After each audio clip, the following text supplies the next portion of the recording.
So happy to be here, as usual. I'll just introduce myself properly first, and then we'll get started. Okay, yat e shik e ara shidene she e nanisht ejitrachi inshle. I'm greetings, my relatives and my people. I am from the Nanisht Ejitrachitni clan of the Dene Nation. We are also incorrectly known as Navajo, but we call ourselves Dene, which means the people. And that's my first clan, which I get from my mother, because we are a matrilineal people. So we get our last names or our clan names from our mothers, not from our fathers. And we do honor our other three grandparents in addition to our mother's mother. And so those would be Tsetsestis, Bashishchi, Aro, Ashi, Hedeshichedo, Bilagana, Edeshanelli. So my other three clans are Southern Cheyenne on my father's mother's side, and Salt Clan on my mother's father's side, and what I jokingly call the White People Clan on my father's side, which is specifically Scottish. And yeah, that's what we do before we speak is we honor our four grandparents and their clans, starting with our mother's mother. Akwit ego nahokadian dene. In that manner, I present myself as a Dene person. Okay, so thank you for bearing with me on that. That's a Dene thing we always do. We always introduce ourselves for like 20 minutes before we even start talking. So thank you for bearing with me on that. So I'm really excited today to discuss how we can be in deeper relationship and perhaps more appropriate relationship with Indigenous communities. And my goal in this speech is to give you some really concrete tools of how to approach Native communities, how to engage with Native communities, and how to form alliances with Indigenous communities, because right now we do need alliances.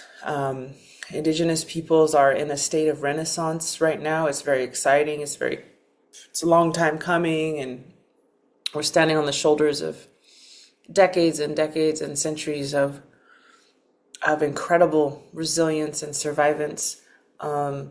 But we have a lot more work to do, and we need a lot of help.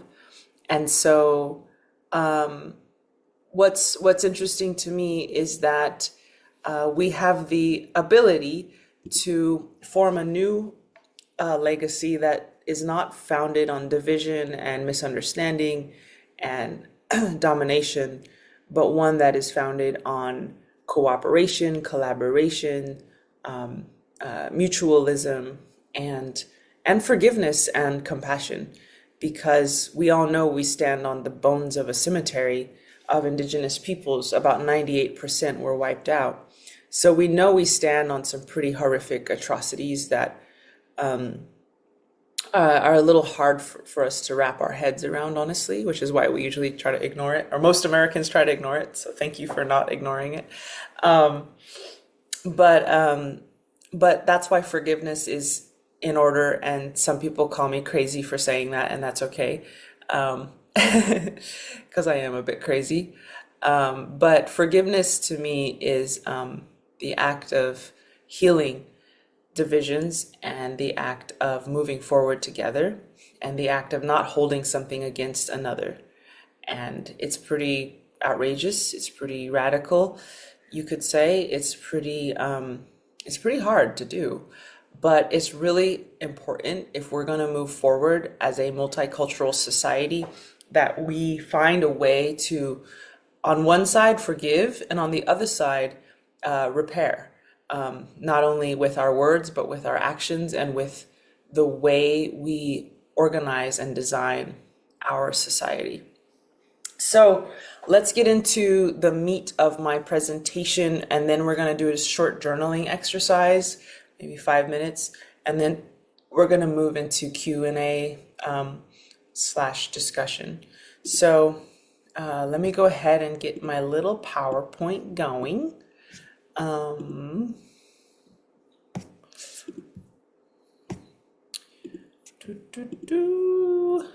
we go. Okay, so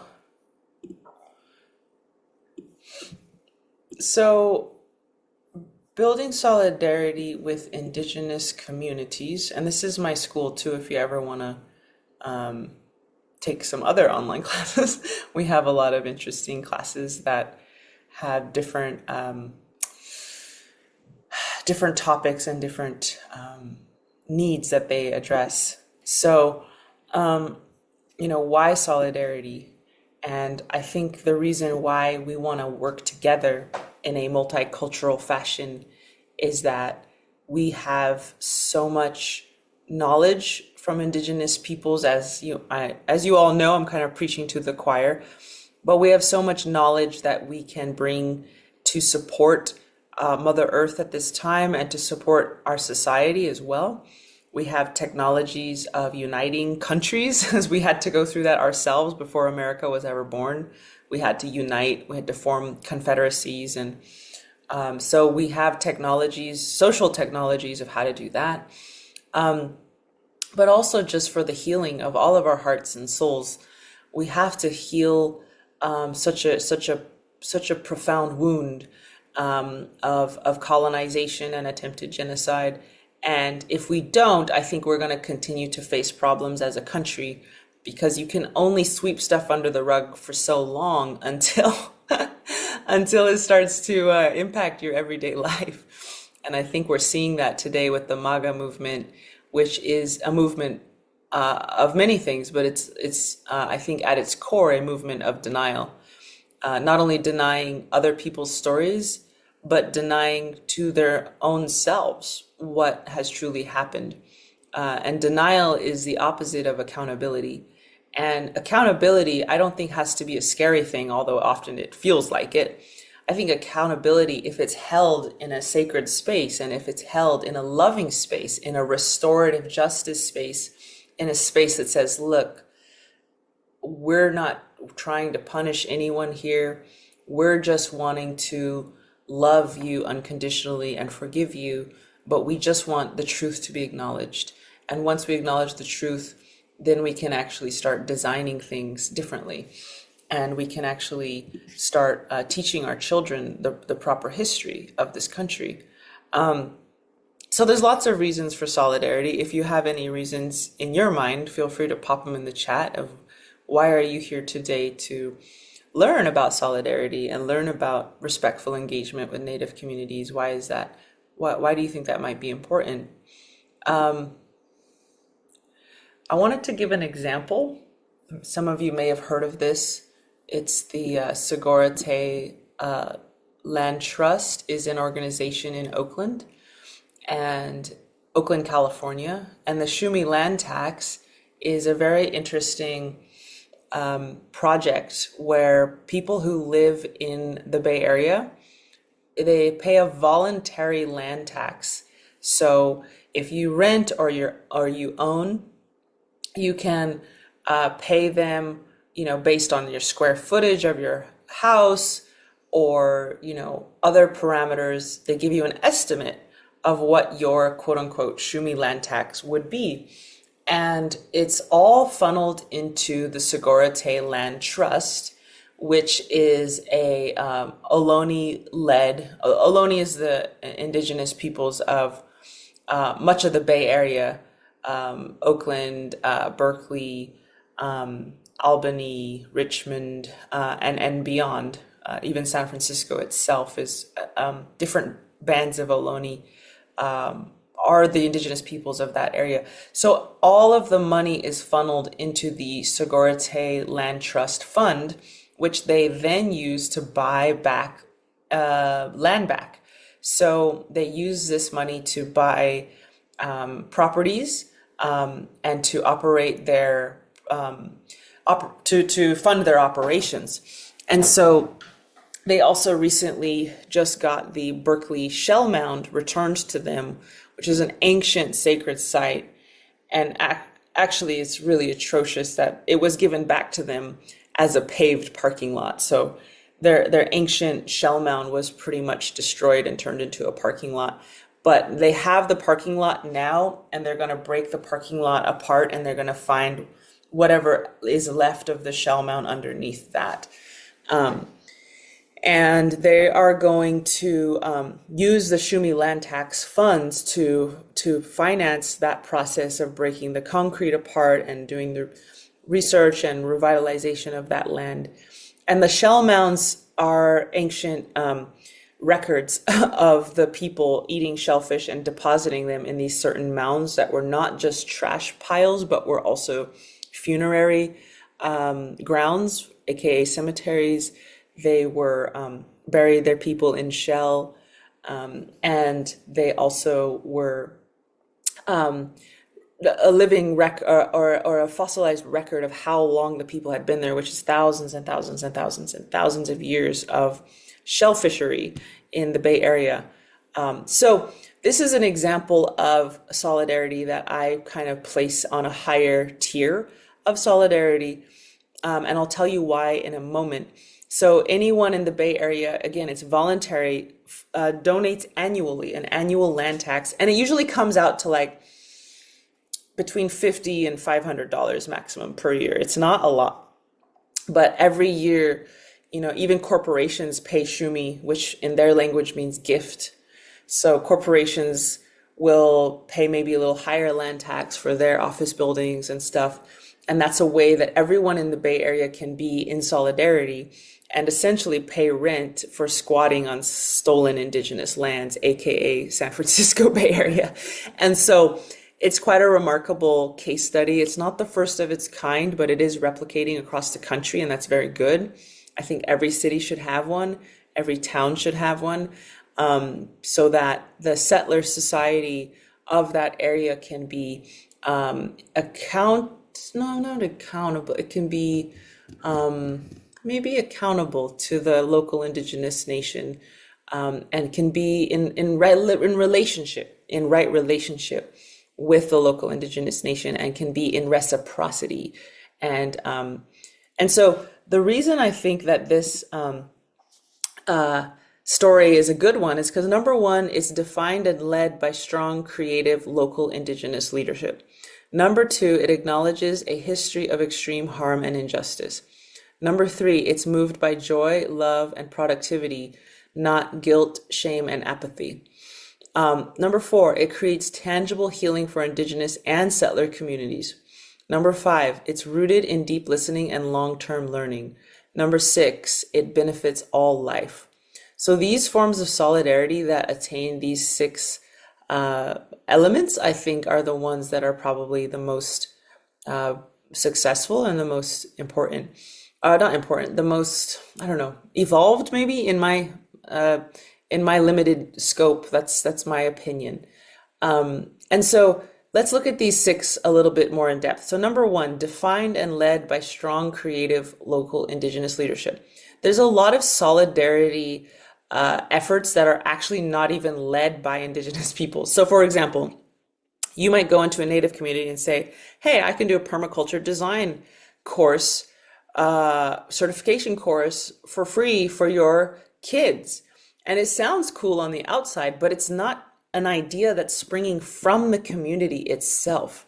And that's really important, that the methods and the premise of solidarity ideally should be defined by the indigenous community themselves. Because you might go in and they'll be like, oh, we don't really want a permaculture course. What we really need is diapers for our young mothers because they don't have the funding for them. It might be something less trendy or less, sexy, for lack of a better term, that isn't so interesting, but it's what the community really needs, and it's what they have defined as their need. And so in the Shumi land tax, this is defined and operated by Ohlone people, and other people buy into their vision. And that's really important element. That's why I put it at number one. Number two, it acknowledges a history of extreme harm and injustice. I think this is again, some people get scared by this, but to me, it's actually quite fun because it's like we get to be the ones who stand up and stand on the right side of history. Isn't that so exciting? To be like, yeah, this happened and that's not okay. It's like a long time coming that someone should say that. And why wouldn't it be our generation? Why can't we be the people who stand up with courage and say, the buck stops here? You know? Number three, is moved by joy, love, and productivity, not guilt, shame, and apathy. So this is more on the Indigenous side, my opinion. We as Indigenous peoples, guilt and shame is not really gonna help us. We're not gonna guilt people into this. We're not gonna shame people into this. That's just my opinion. We're going to create a movement that is joyful, that is loving, that is exciting, and that creates tangible outcomes. That's what the world is not only what they're gonna get excited about, but also what I think is the right thing to do. Because I don't think guilt and shame come from the creator.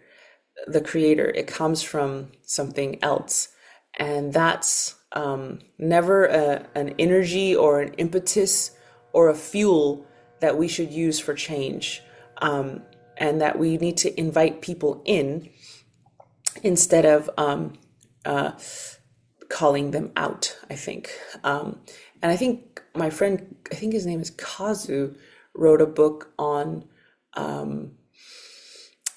shoot, I'm forgetting, but he always says, we don't want to hold people accountable. He said, we want to hold people accountable. And he made this hugging gesture. And I thought that was so sweet and so cute and so important because that's the only way, I mean, not the only way, but that's, in my opinion, the best way to do accountability is to hold everyone as they move through this very terrifying process of reckoning with the truth. It's not easy, and that's why our country refuses to do it all these hundreds of years. They just don't want to look at it. And so if we hold people accountable instead of hold people accountable, then we will have a much quicker processing of this and a much more productive movement. Number four, creates tangible healing for Indigenous and settler communities. Again, you're going to hopefully create that healing in a significant way, and sort of not only healing in terms of land back, but it can also be healing in terms of our own hearts and our own minds. Number four, rooted in deep listening and long-term learning. This is really important. The Sogorea Land Trust has been in operation for, I don't know how long, at least 10 years, maybe much longer. And they build long-term relationships with people.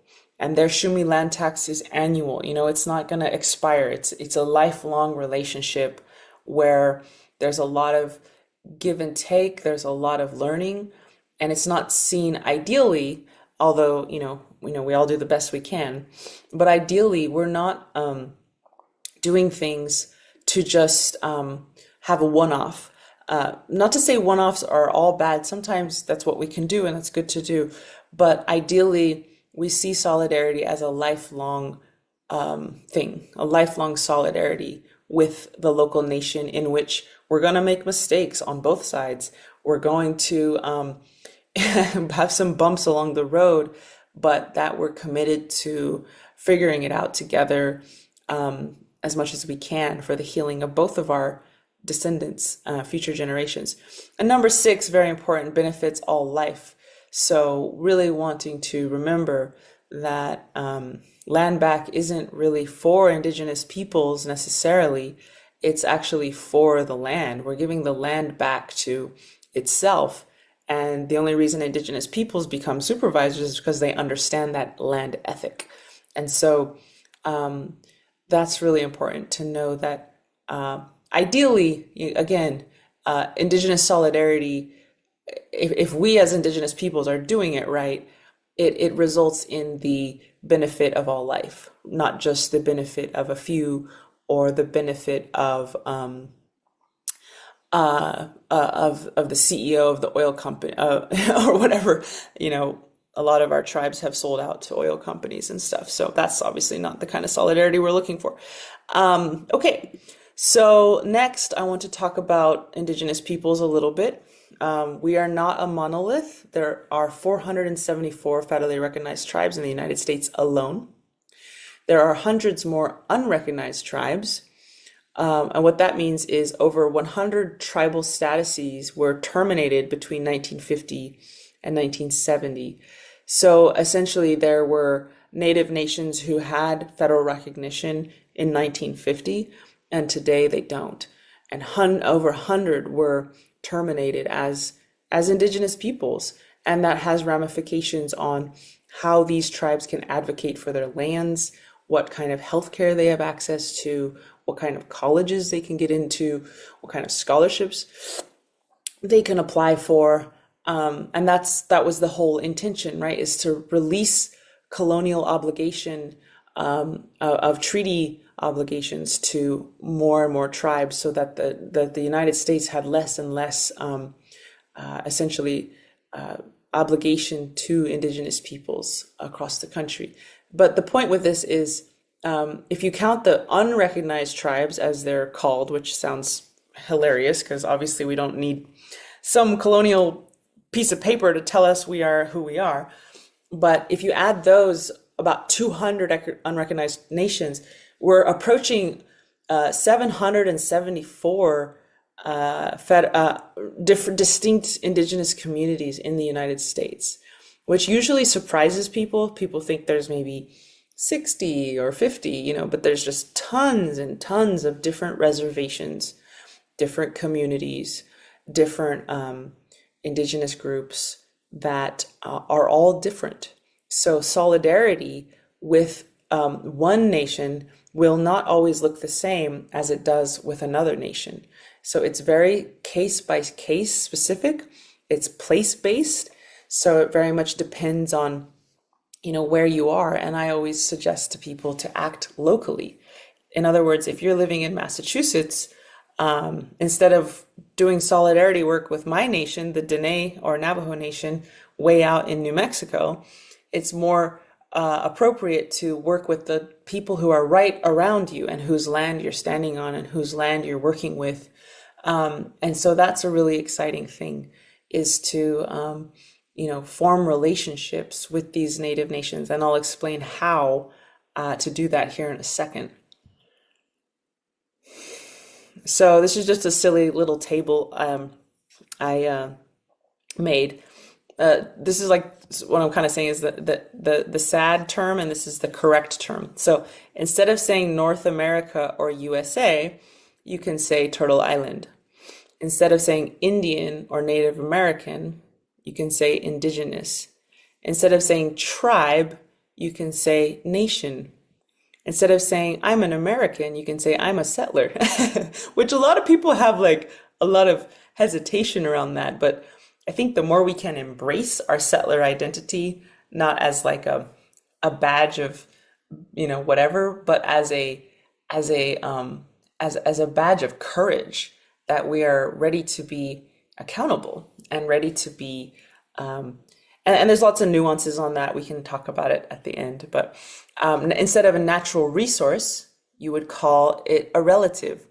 Instead of a friend, you would call them your relative. Instead of a person, you'd call them your relative. Instead of your colleague, you'd call them your relative. Instead of it's an animal, you'd call them your relative. So everything is a relative.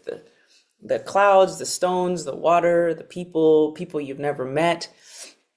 And that's why we say that we really have to take care of all relatives, because we all have one mother, which is Mother Earth, and one father, which is Father Sky. And that means we're all related. We have the same mother and the same father. So all of us, all life are related. We're all one.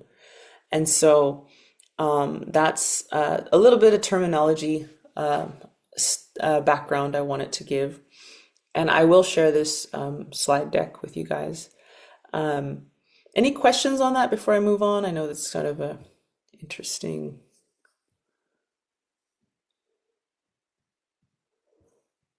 Okay. Yeah, go ahead, Christina. I actually had a question about, so the terminology, would this be appropriate for, because I know you said there were like more than, there are hundreds and hundreds of tribes, sorry, nations. Would this be appropriate for all of them, of this terminology? Mm, Do you know what I that's mean? great. Yeah, yeah, yeah. That's a great question. I'm gonna say 90% yes. Because there's some older native people who just they don't mind still they call themselves Indians. Like I'm Indian, and that's sort of phasing out though. Um, or maybe they don't mind calling themselves Indian, but they don't want other people to call them Indian. Um, oh, the Turtle, you're probably coming, yeah, for Turtle Island, I would say yes, honestly, because Turtle Island does come from a Haudenosaunee Confederacy creation story, and the Haudenosaunee are from the Northeast. So, granted, that's their creation story of how Sky Woman fell on this land, on this continent, and it was a turtle's back, and then she magically kind of made land around the turtle to create this massive world that we're in.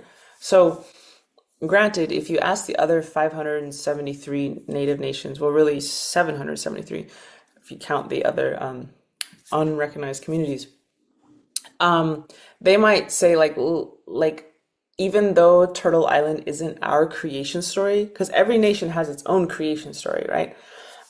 They still might say that they like Turtle Island because it's sort of like the lingua franca, like in Europe, everyone had to find some language to speak in common. So we can't have 574 different names for this continent in a way that's cohesive and people can remember and settlers can remember. So I feel pretty safe in saying that native nations across the United States and Canada, not so much Mexico because of the language barrier, but sometimes they do say it.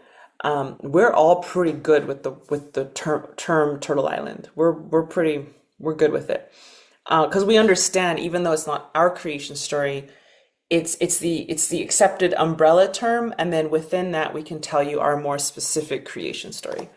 Um, that's a good question. Thank you for asking. Thank you. Anything else before I move on? Okay.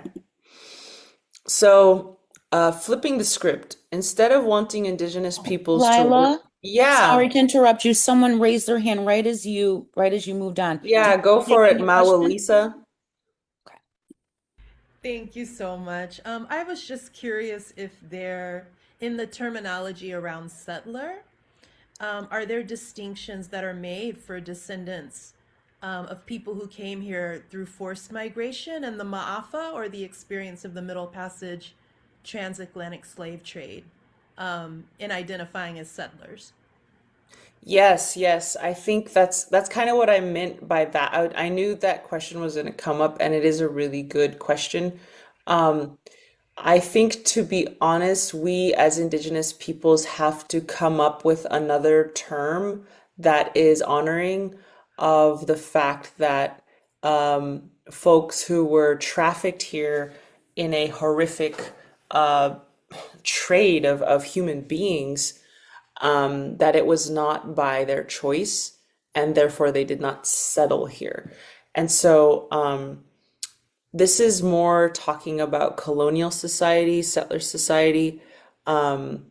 So I think the honest answer is that we have not come up with a proper term. I know that in my specific nation, Dene Nation, we have a word for people who are of African descent in Turtle Island, and we call them Nahale, I think. Nahale. And what that means is the ones who overcame. And so it's a very beautiful term. And but we need to find something that's more universal like that as well, for that can be an umbrella term that all nations could use, I think. However, what I do want to qualify that with is that I just saw a meme where it was a black woman saying, if European Americans can call themselves just American, then African Americans should also just call themselves American. And I totally understand the logic behind that. I'm going to stop sharing this just for a moment. The logic behind that makes a lot of sense because what they're saying is like, why does a European American lose the hyphenation and they're just American, but black folks are somehow African American? And what I said to that in the comments, I was very sassy. I said, none of y'all are Americans. So I'm sorry if that's too sassy, but I was like, I'm sorry, folks. You're just like, this is indigenous homelands. And like, I think like none of the, and that's not to say people can't belong here. I think we must find an avenue for belonging. But I think that the avenue for belonging is through solidarity with Indigenous nations. That's how I think we come to belong and that goes for the Black community too. I think it's easy to sort of bypass the Indigenous struggle as a descendant of Africa in Turtle Island, because understandably, people were so busy getting their own liberation. But the 20 acres and a mule part is really fascinating, right? Because who's 20 acres, right? And so, like the white settlers giving 20 acres of land that's not theirs. And so if that reparation process had actually been implemented, it would have been very interesting, right? Because it would be like, but I'm not saying that there's not enough. There's enough for everyone to have housing, to have food, to have clothing, to have water. This continent is so abundant. So I'm not saying that we want to shut out anyone. I'm just saying we have to be honest that if there's a white settler who attained a plot of land by violent means and through dispossession, it doesn't make sense for them to give 20 acres of those lands in reparations to the Black community who deserves absolutely reparations. But as long as we understand that Indigenous peoples should be a big part of supervising how that land gets shared and how that land gets redistributed in a way that is in alignment with our obligations that we have to the water, to the rivers. And these obligations are old. We have old covenants with the whales, with the deer. We have covenants with entire watersheds. We have old duties that we've been committed to for thousands of years. And I think that redistribution of land has to be ideally in alignment with our understanding of how to take care of this land, which we've been doing for thousands of years, right? So we kind of know what we're doing. And so I hope that adds some complexity to what you asked. But short answer is no, I don't think settlers should apply to people, as you said, who were forcibly and horrifically and violently trafficked to these lands. And I would hope that as Indigenous peoples, we catch those relatives with love and care and support, and that we catch those relatives in a way that provides refuge and provides healing and provides love. And I think that's why Indigenous peoples and African peoples intermarried so much because we found each other. And there's a whole book called Black Indians, which is a very fascinating book. Sorry, go ahead. No, just yes, agreeing with all of that. Yeah. So it is a bit nuanced, and I think that's a really important question. We could probably spend the hour on that. But anything else before I move on for No, that. thank you for all of that. I I just look forward to more authentic conversations like this on that particular topic. Yes. And indigenous peoples, we have shit to be accountable for too, excuse my language. But we enslaved people, black people. And that is not okay. That is horrific. That is abominable. And we need to be accountable to that. And that is something we have to do reparations for. And so there, it's sort of a bit both ways. I think the black bypassing of indigenous rights in the pursuit of their own rights is more accidental, and just kind of circumstantial. But the indigenous enslavement of black people, that's, you can't accidentally do that, right? You knowingly did that, and that's really effed up, and it's really not okay. So, and that's more like the Southeast nations were involved in that, and maybe beyond too. I don't know exactly, but so point being that there's a little bit of healing that needs to happen both ways from the Black community and the Native community. There's a little bit of connective tissue that has to be rebuilt and honored, and a lot of that I think comes first and foremost through compassionate accountability, mutual accountability, and committing to not doing those things anymore. Anyways, I'm going to move on because otherwise I'm going to keep going on that for a long time, and I don't want to. But thank you for the question. That's a really good question. So, flipping the script, instead of wanting Indigenous peoples to work for us and our projects and agendas, let's work for the projects and agendas of Indigenous peoples in the spirit of healing, repair, and humility. So let me give you an example of this. I don't think my next slide has it, does it? Okay, so what do I mean with the white part of that text? Instead of wanting Indigenous peoples to work for us and our agendas. So basically, like a good example of this is I went to the Amazon, right? And there's like a lot of wealthy, by comparison, wealthy white folks who bought a really beautiful plot of land in Peru, built some cabanas, and created an ayahuasca retreat center.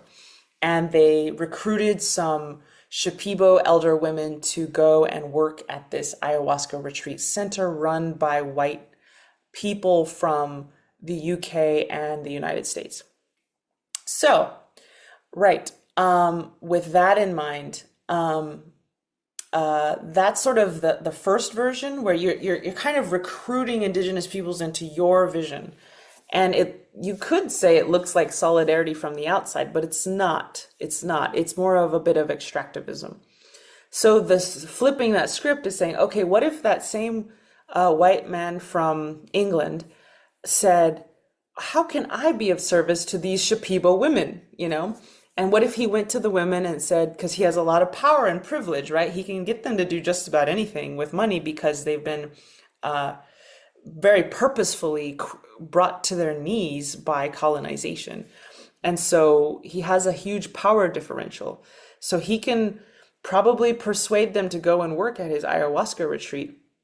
But what if that man instead said, what do y'all want? What do y'all Shipibo women want? I have all this power, I have all this privilege, I have all this financial ability. What do y'all want? And I'm about 99% sure that those Shipibo women would not say, I would love to spend my weeks giving ayahuasca to tourists from the north. I don't think that's what their vision for their community is. I bet you their vision has a lot more to do with language revitalization, documenting elders' stories, making sure they have land base to do their work, working on policy advocacy in Peru to make sure they have a safe homeland. That would be flipping the script. So I think that makes sense. I could give you a ton of other examples, but I know I'm running a little slow, so I'm going to keep going. Unlearning extractivism, tokenism, co-optation, and shamanism. So similar to that, a lot of folks, understandably, because we come from a culture of capitalism, and some of us, most of us, maybe all of us, have been mostly conditioned in some form or another to think of the world as a thing to be profited from. Like when the white man saw us using, I'm saying the white man, I'm half white, so um, I know that white is a construct and that we're actually indigenous peoples of Europe, so that's a whole other story. But for sake of expediency, I'll say the white man saw us using willow, and he thought, oh, cool, I should make a drug out of that and make a bunch of money. And that's how Bayer created aspirin.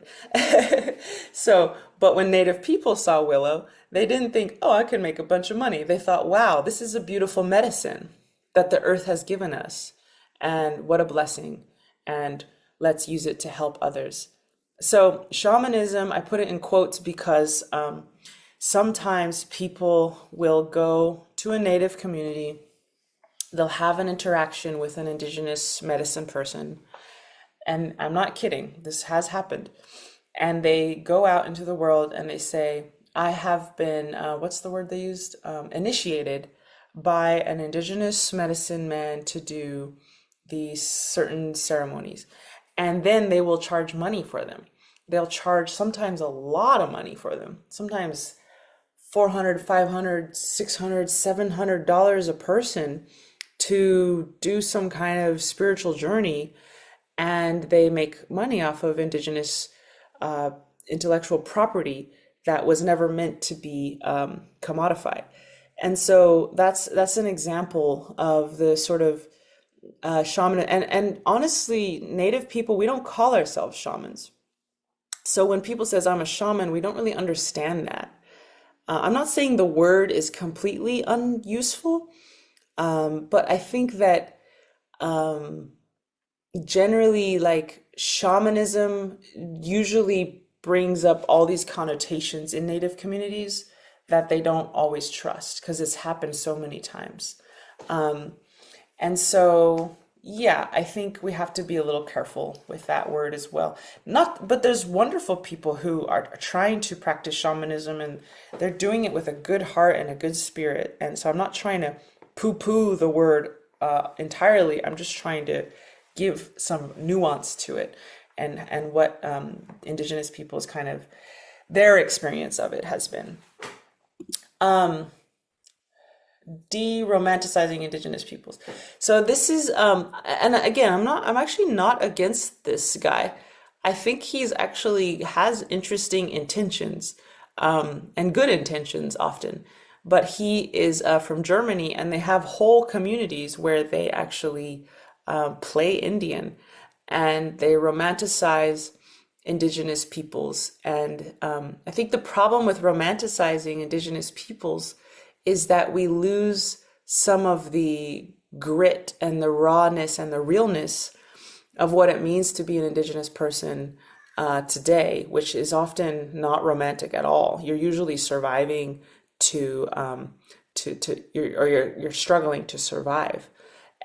We have extremely high poverty rates in indigenous communities. Many of our indigenous communities are being crushed by poverty. Casinos do not help us. That's a myth. If anything, they destroy us and make us addicted to gambling.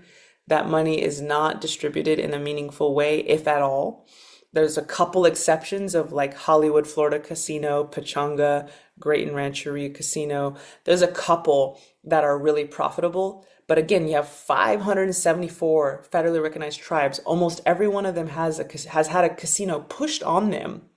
And of those 574 casinos, probably 10 of them are profitable in a meaningful way. And the rest of them are refinancing, they're struggling to stay afloat, and they just get people addicted to gambling. And in my opinion, they're really nasty. That's a controversial opinion, but I will just put my little 2 cents out there. And so romanticizing indigenous people is you run the risk of not seeing the reality that they're undergoing, and the reality that they're going, while people kind of romanticize this, in which I want to say it takes a certain amount of privilege to even be able to romanticize it. Meanwhile, the people we're romanticizing are really struggling on the ground because of colonization and because of oppressive policies. And so being a little eyes wide open about it and seeing the real conversation topic, which is not, oh, how does this song go? But, oh, why do Indigenous women experience homicide more than any other race in the country? Sort of like there's different conversations we often seek to have than, how do we sing our songs? Um, Unlearning self-gain, so not doing things or using Indigenous peoples for recognition, fame, money, or reputation. Um, yeah, that's pretty simple. I think you guys get that one. Um, oh, this is an interesting slide. So, this is from Africa, this is from Europe, and this is from Turtle Island. And I put this slide up because, and there's obviously many more paintings I could do, but I put this up to say, we are all indigenous to somewhere, and we are all so much similar than we think. And so to know yourself is a really important part of solidarity with Indigenous peoples, because knowing your own Indigenous roots helps you come to us as another Indigenous person, which I know there's all kinds of careful ways we have to say that, and I'm not necessarily trying to figure that out right now, but I just want to give the notion that, we are all coming from Earth people, and we're all coming from colonized people, every single one of us. For example, in 1603, Queen Elizabeth I ordered that every Celtic harpist be hung, and that all of their harps be burned.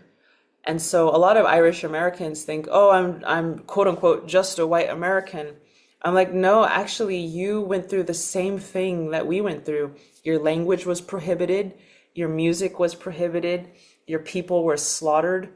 Sorry, that's a little rough way to say it. Your people were really harmed by the colonial state. And your songs were tried to take away from you. Your sacred sites were desecrated. And so when they start realizing that, they're like, oh, I've been through the same, the same exact thing. And when we talk about the Black experience, I'm not an expert in it, but peoples were jumbled up, so they couldn't speak each other's language when they were, forced here. Their instruments were taken away because they noticed that the music was organizing and liberating the enslaved community, and they took away the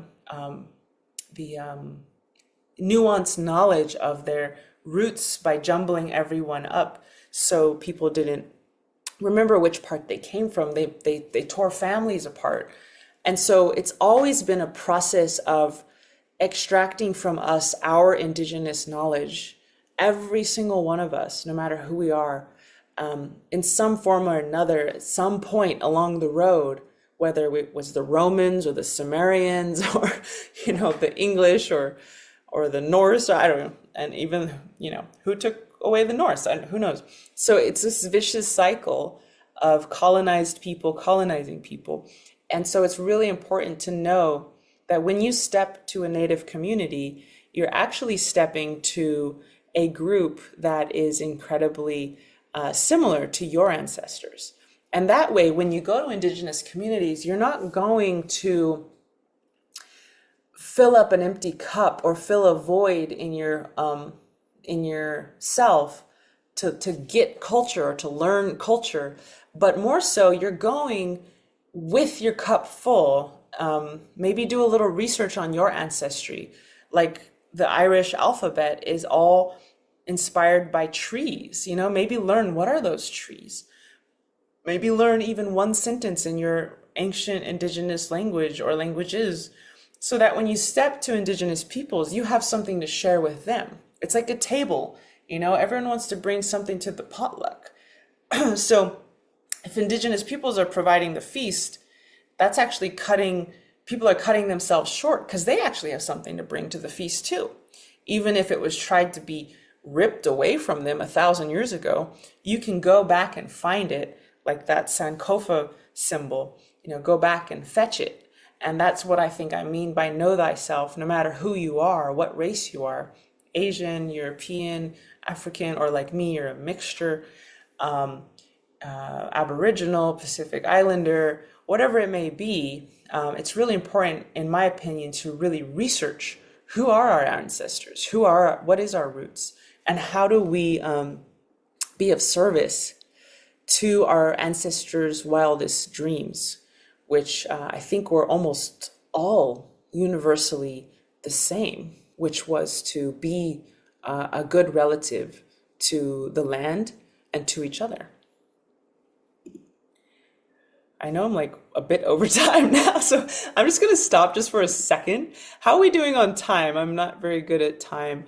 I think I said, when is this class ending technically? You have 30 more minutes left Got after. it. Got it. Thank you. Okay. So with that, I do have 2 PDFs that I was going to go through in the slide deck, but I'm going to put them in the chat so that you can review them on your own. And this is specific suggestions of how to. The first one is a roadmap for engaging communities. And the second one is sort of like faux pas, do's and don'ts in Native culture. And I hope those 2 tools can be of service to you all and be a practical step-by-step process. And so for now, if you don't mind, please take out a pen and a paper. Please take out, or if you want to write it on your computer, we're going to do a little journaling exercise. And the exercise is, I guess it's on my phone.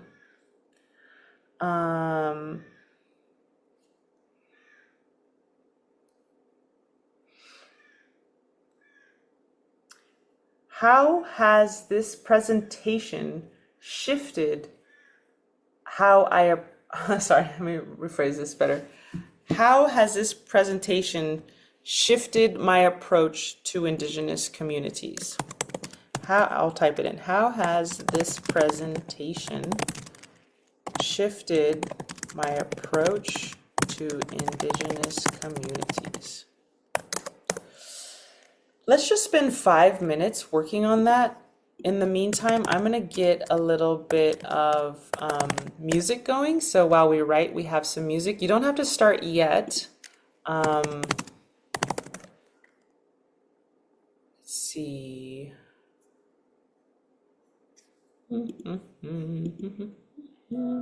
We did this big testing. We designed different cases. The result was that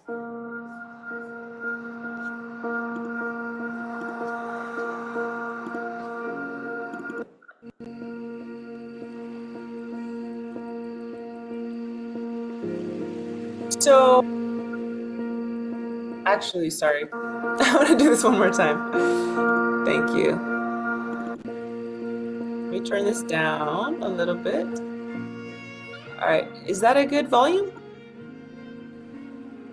Okay, so it's 3:05 now. Go ahead and set pen to paper. Try not to stop writing. You could do like a bit of a free write, just let it flow. Don't judge it if it's right or wrong. And let's meet again at 3:10 or 10 minutes past the hour.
Okay, so we're going to spend the last 15 or 20 minutes with Q&A and discussion. If you want to share a little bit about what you wrote, you're welcome to, but no pressure. Is there anyone who would like to ask a question or who would like to share kind of what they wrote down or anything at all?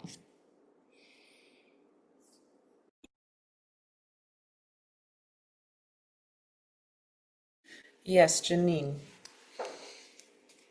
Thank you for taking my question.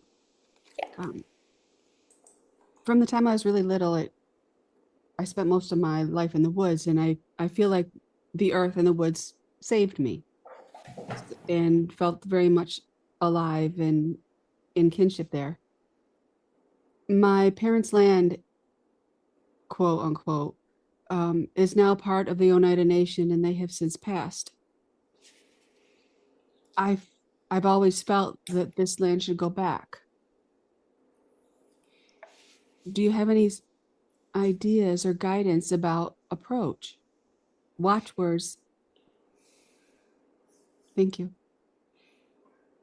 Yeah, I mean, maybe that's a good um, uh, segue into the PDF I was supposed to talk about. Let me pull it up. So what I had suggested to people was sparking the conversation, respectfully initiating deeper solidarity with Indigenous communities. Step one is ask, would it be okay to meet in person? In person is best for important conversations like this, in order to ask how to be in solidarity, kinship, and alliances with them, and respect if they don't have time. And in your case, you would say alliance in the form of land back. And then this is a really important part, which has a typo here because there's not the last parentheses. But it's often good to approach grassroots woman leader. So in other words, the person you ask, in my opinion, is not the tribal council. It's the women on the ground who are doing the hard work. And I know just the woman who you could talk to. Because I know I got to spend some time with the Oneida folks.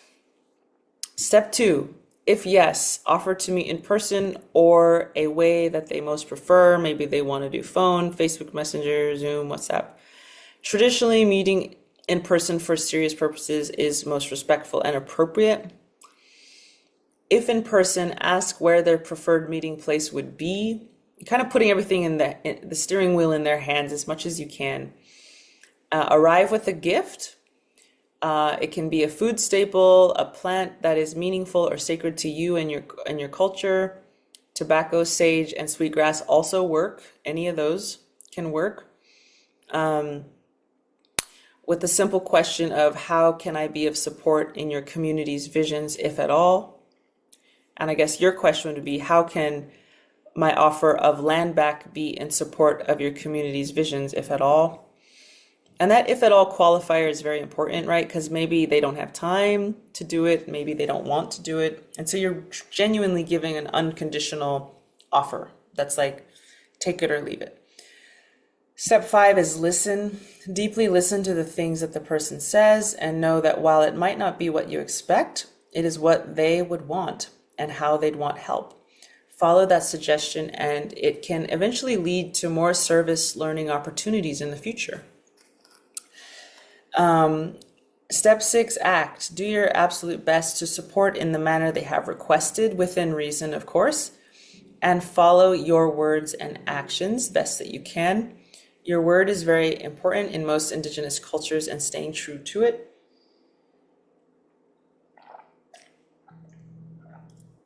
Step seven, reflect. Ask how that felt for you too, and if you'd like to proceed in supporting. Your sovereignty and well-being is also important in this process. If it feels nourishing and reciprocal, it can be an opportunity to deepen the kinship and relationship. So I say that because, not all Indigenous peoples are connected to our hearts because we've been brutalized, and so not all of us are able to meet people halfway. For example, unfortunately, there's a lot of Native men who will run like ceremonies and kind of hit on the non-Native women who come. So that's an example, right, of like that obviously is not reciprocity and that's not safe. So like in other words, your safety and sovereignty also matter. So step 8, consistency. If the relationship feels based on reciprocity and respect both ways, continue to show up consistently to build trust and authentic solidarity. Remember that this can be a lifelong process of learning solidarity and mutuality if everything goes in a good way. So I think people really trust when you kind of keep showing up, year after year. That's sort of when you get the real powerful alliances. So I did that very step by step because I know how important it is both for non-natives to feel confident going in and also for natives to feel safe. So I had a lot of responsibility in drafting that to really make it as good as I could, to where if someone actually used that for an Indigenous person, that Indigenous person wouldn't be like, what the heck, Lyla? What were you teaching people? I wrote it with a lot of intention and care. So, and I think I did a good job. And so, I hope that it's a very supportive for both sides, because I think a lot of non-Native people want to be in solidarity, but they're hesitant, and understandably so, because they don't really have the tools yet or the basic knowledge to go in feeling confident. And I usually say, like,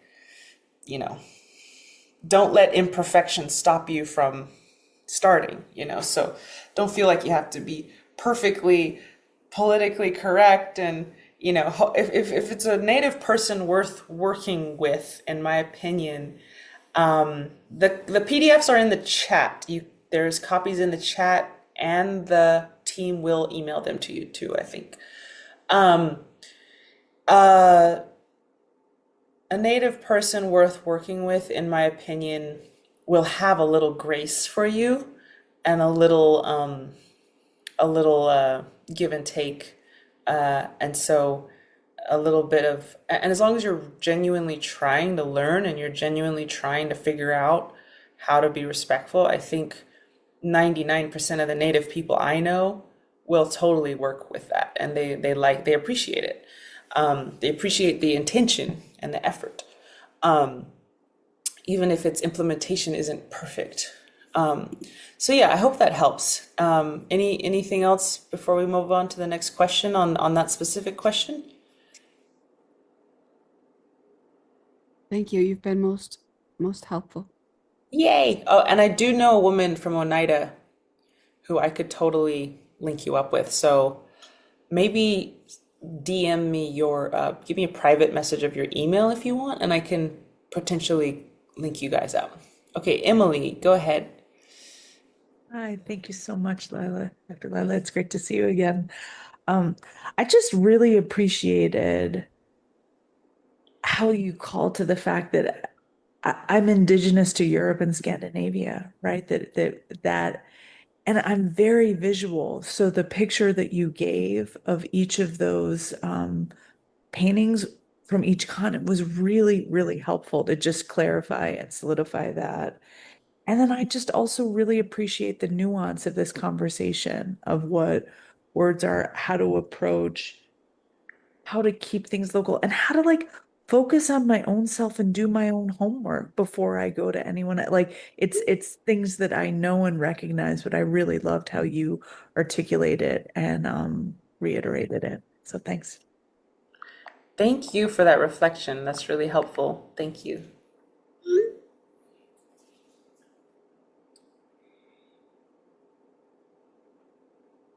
Any other comments? You can raise your virtual hand, or if you don't know how to do that, you can type in the chat. Like, I have a question, and we can figure out how to help you unmute. Okay, Amy, go ahead. Hi, thank you so much for everything. It was super helpful. I'm gonna ask this question because it's like insecurity, but I'm just clarifying that going to local indigenous community just just to say like, hey, we want to talk, how can I be a support? Is not annoying. Because there's a part of me that feels like, am I gonna just be annoying? I don't want to be annoying.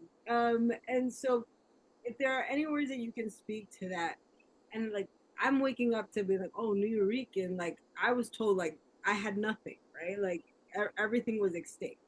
And so waking up to like a Taino heritage and Afro-Indigeneity, like all of this is brand new because there was no pride from my like parents about that, and my abuela was like, pursue whiteness.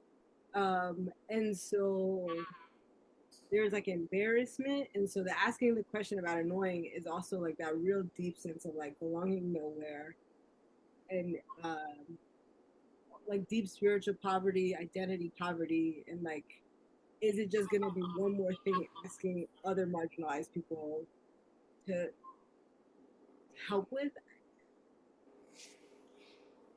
I see what you mean. I think if you go only asking for help, that wouldn't be annoying, but it's I think the goal is to be in reciprocity, which I know you already know that. But to answer your first question, no, it would not be annoying. I think people would welcome it. They'd be like, oh my God, cool. You know, someone wants to be our relative, someone wants to be our ally, an alliance. And it's like, oh, cool, you're native too, and like, you're still figuring that out. Cool. Well, maybe we can, support you in that a little bit by, um, you know, I don't know, bringing you to ceremony or something. And so I think that that's a really good way to do it too, is just kind of be as kind as you can be and follow that step-by-step thing I said. Because that one, the step-by-step one I gave is very open-ended. You really don't even have to have a reason to come and hang out. It's literally just like, how can I be in solidarity with your community?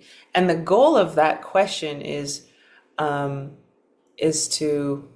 spark a conversation and to start to understand, what do they want? What do they need that you can be a part of? So for example, I was in the Amazon a couple weeks ago, month and a half ago, and basically there was a bunch of archaeologists, anthropologists, and we were in this way deep in the jungle. You had to get there by a tiny plane. And this indigenous community, the Mebengokre, were there, and everyone was saying, well, we want to do this anthropology project, and we want to do this archaeology project. And they had a whole council meeting of like, okay, like, people were like pitching projects to them. And then it came to me and my crew, and we were like, what do you guys want? What are your visions? What are your dreams? And it took them -5 seconds to say, we want to document our elders' stories. They're dying. And I was like, okay, that's pretty clear. Like they needed no time to tell us what was going on in their community and the types of emergencies they were dealing with. And so we got them a $20,000 grant to get all the film equipment, and they just sent me a photo of them, filming their elders, So it's like, I think that's the spirit I'm trying to suggest people go in, is like, what's your dreams? That's why the first step is, I'll pull it up again, but like, let's see. Oh yeah. How can I be of support in your community's visions, if at all? Like, how can I be in support of your community's visions, if at all? Or how can I be in solidarity with you is another way you could say that. And so this is sort of the question, the magical question that will lead you into service learning. That way you can hang out and learn by osmosis through a service, instead of going in with a notepad and saying, well, tell me about this and tell me about that and how does this work and how does this work? Instead, you're saying, oh, you need me to set up tables for the elder bingo night? Okay. So you're setting up tables, and through that act of setting up tables, you will learn really interesting stuff about like random stuff you never thought you would learn. And even though they're playing bingo, which doesn't sound very indigenous, they're going to teach you all kinds of interesting things that the elders are going to like just naturally say, like, well, we really are here for the seventh generation, or we're really here for this. So you kind of learn through your service without asking any questions. You just by osmosis. And that's another ideal thing, is to not ask a ton of questions, but to try to listen more than we speak. So yeah, I hope that answers your question. I'm gonna go to Christina since we only have 4 more minutes. But thank you, Amy. My apologies if you might have addressed this at the beginning. I just missed a portion of it. But is there any kind of national organization or national or some association or something where collectively the indigenous tribes are organized, or a way to, and if so, is Alaska and Hawaii included in there? Short answer is yes and no. There's the National Congress of American Indians, but that I have to be careful how I speak. It's a lot of men, and it's a lot of people who kind of go on both sides of trying to be rooted in our traditions, but then like trying to jump on the economic paradigm of capitalism and like pursue progress for their tribes. So for example, there's a lot of AI data center lobbyists who are now really infiltrating the National Congress of American Indians, trying to push data centers into our community. So that's the main one. Unfortunately, we do need to create one that's led by women, and that will happen, mark my words. And